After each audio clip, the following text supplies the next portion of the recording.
Дорогие мои, я до сих пор помню ее глаза. 56 лет. Активное, стройное, правильное питание, много белка, куриная грудка, протеиновые коктейли, омлеты без желтков. Она гордилась собой.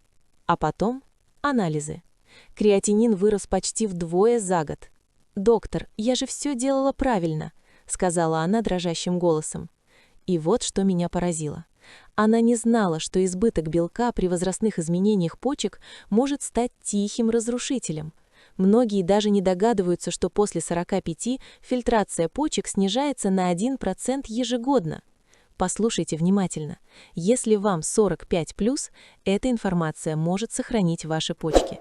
Подпишитесь сейчас, чтобы не пропустить то, о чем обычно молчат. Белок сам по себе не яд, он необходим. Но проблема в количестве и состоянии почек. Когда мы едим много белка, в крови образуются азотистые соединения. Почки вынуждены работать интенсивнее, чтобы вывести продукты распада.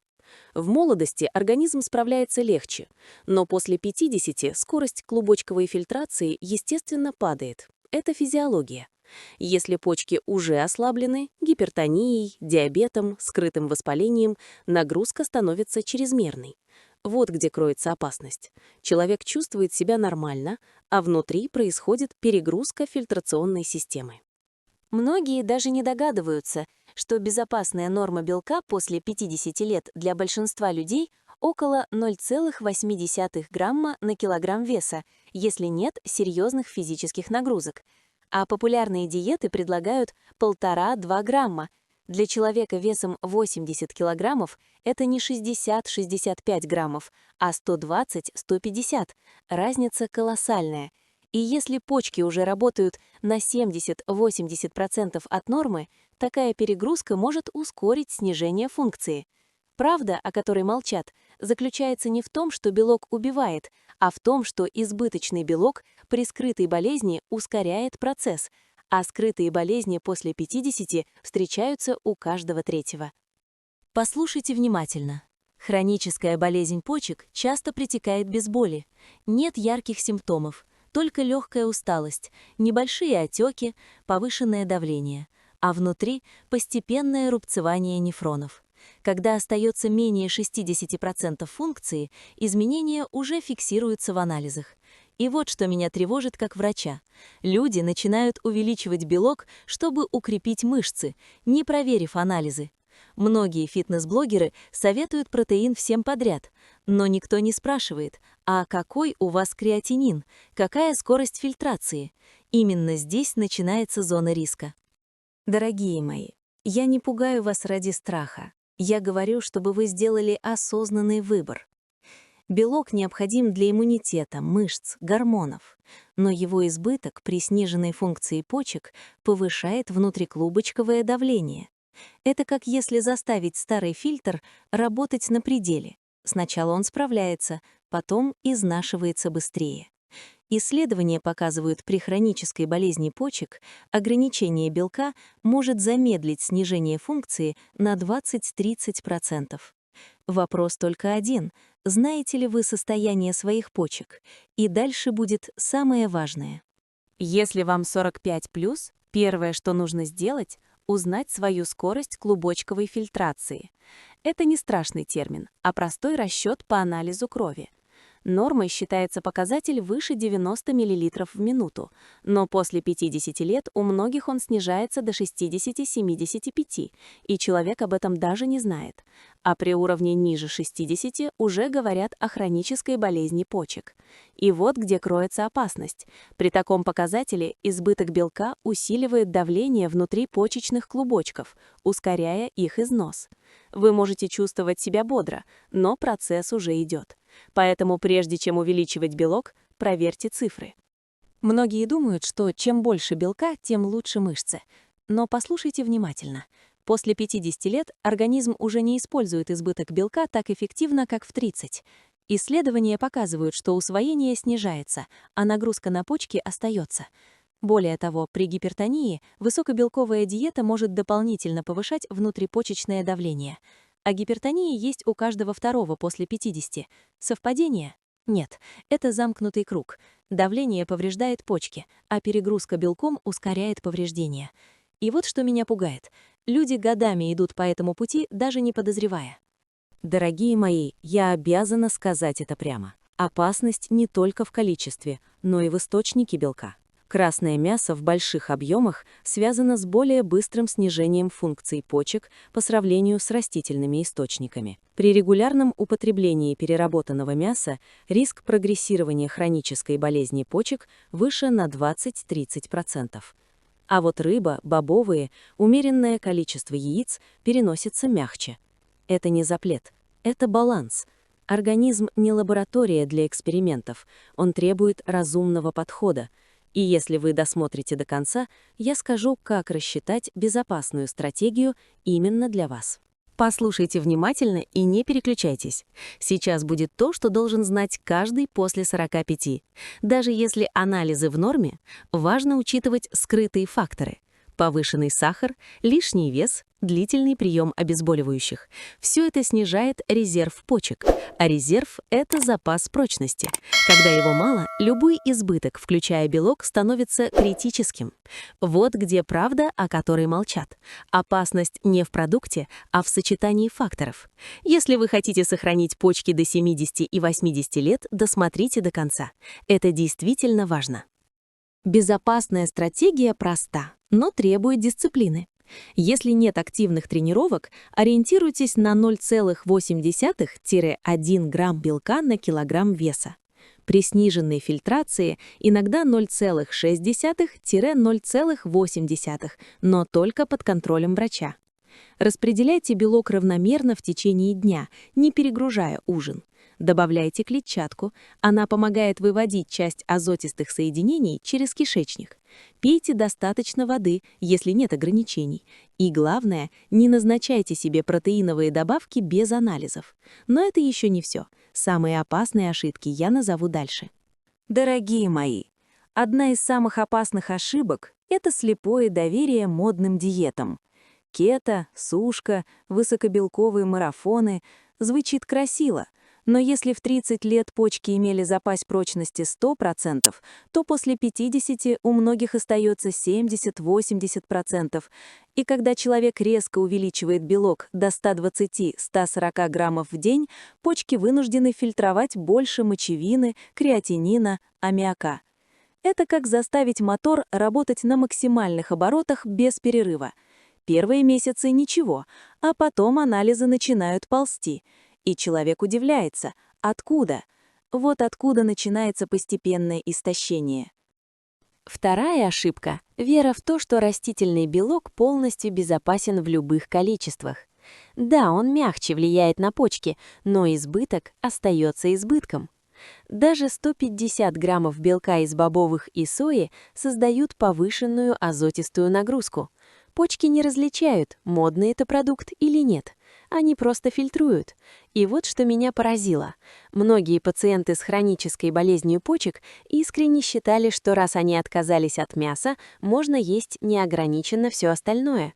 Но физиологию не обманешь. Организм требует меры. А мера – это точный расчет, а не додатки. Послушайте внимательно. Есть миф, что если анализы чуть выше нормы, это не страшно. Но даже повышение креатинина на 10–15% может говорить о снижении фильтрации на десятки процентов. Просто организм долго компенсирует. Вот где скрытая угроза. Мы видим цифру, чуть превышающую референс, и машем рукой. А процесс уже идет.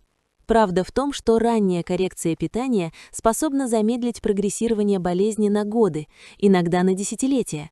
Но если игнорировать сигналы, потом приходится говорить о диализе. И это уже совсем другая жизнь. Еще одна ошибка – сочетание большого количества белка с недостатком воды. Когда человек пьет мало, концентрация азотистых веществ в крови растет быстрее. Фильтрация усложняется. Кровь становится более густой с точки зрения почечной нагрузки. Особенно это опасно при жаре, приеме мочегонных или обезболивающих препаратов. И вот что меня тревожит. Многие после 50 принимают лекарства ежедневно, но продолжают увеличивать белок. Это двойной удар. Почки работают на пределе, а мы даже не слышим их молчаливый сигнал. Я не говорю «уберите белок», я говорю «управляйте им». Контролируйте давление, сахар, вес. Проверяйте креатинин хотя бы раз в год. Рассчитывайте норму, а не ориентируйтесь на советы соседки или блогера. Белок – это инструмент. В правильной дозе он поддерживает мышцы, иммунитет, восстановление. В избытке ускоряет износ при скрытых проблемах. И вот что самое важное. У вас есть выбор уже сегодня. Либо действовать осознанно, либо надеяться на авось. А дальше я скажу то, что может изменить ваше отношение к собственному здоровью навсегда. Дорогие мои, самое поразительное то, что почки обладают огромным резервом. Они могут компенсировать потерю до 40% функции, и человек ничего не чувствует, ни боли, ни резкого ухудшения. Именно поэтому болезнь называют тихой. Но когда остается 50-55% работы, начинается ускоренное снижение. Это как снежный ком. И если в этот момент человек продолжает перегружать организм белком, солью, обезвоживанием, скорость падения может увеличиться вдвое. Вот где точка невозврата. И вот почему так важно поймать момент раньше, чем цифры станут пугающими. Я часто слышу: «Доктор, но мне нужно сохранить мышцы». Да, после 50 лет мы теряем до 1% мышечной массы ежегодно. Но парадокс в том, что избыточный белок без силовой нагрузки не превращается в мышцы. Он просто перерабатывается и выводится. А значит, снова нагрузка на почки. Гораздо эффективнее умеренное количество белка плюс регулярные упражнения с собственным весом. Тогда организм использует аминокислоты по назначению. Правда, о которой молчат фитнес-марафоны, мышцы строятся стимулом, а не только едой. Послушайте внимательно. Есть еще один скрытый фактор – соль. Когда высокобелковая диета сочетается с избытком соли, давление внутри почечных клубочков возрастает еще сильнее. А после 45 чувствительность сосудов к соли повышается. Это доказанный факт. В результате риск прогрессирования хронической болезни почек увеличивается на десятки процентов. Многие даже не догадываются, что их здоровая куриная грудка может содержать большое количество натрия из маринадов и полуфабрикатов. Вот где скрытая ловушка, которую не видно на первый взгляд. Дорогие мои, есть и хорошие новости. Снижение белка до индивидуальной нормы, уменьшение соли до 5 граммов в сутки, контроль давления ниже 130/80 способны стабилизировать функцию почек на годы. В некоторых случаях скорость снижения удается сократить почти вдвое. Это не чудо, это физиология. Организм благодарно реагирует на уменьшение перегрузки. И вот что меня вдохновляет. Даже люди с уже сниженной фильтрацией могут остановить ухудшение, если начинают действовать вовремя. Все решает момент осознания. Сейчас я прошу вас сделать паузу и задуматься. Вам 45, 50, 60? Вы знаете свои цифры? Креатинин, скорость фильтрации, давление. Или вы ориентируетесь только на самочувствие? Не уходите с этого видео. Самое важное впереди. Потому что дальше я скажу о выборе, который стоит перед каждым из нас.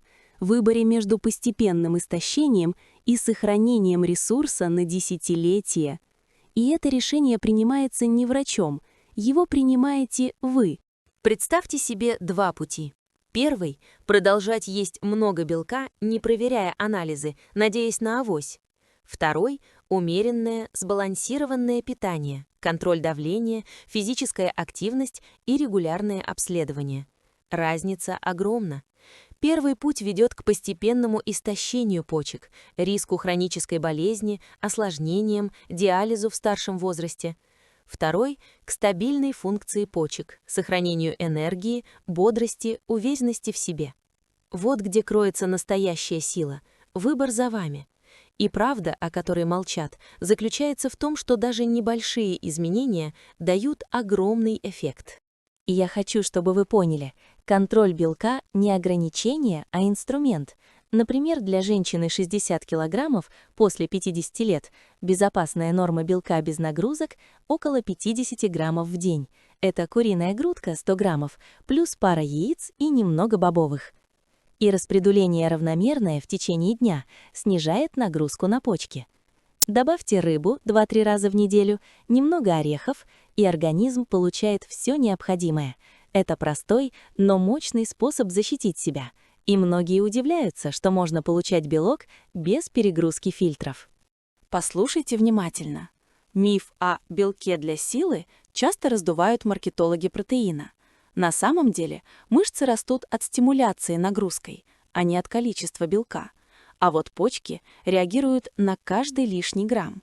Научные исследования показывают, избыточный белок ускоряет потерю функции почек при скрытой болезни на 15-30% за 5 лет. И это не фантастика, это цифры. И если вы досмотрели до этого момента, значит, вам важно сохранить здоровье. И дальше я дам еще конкретные советы, чтобы снизить риски. Вот что я хочу, чтобы вы запомнили. Рацион после 45 – это баланс.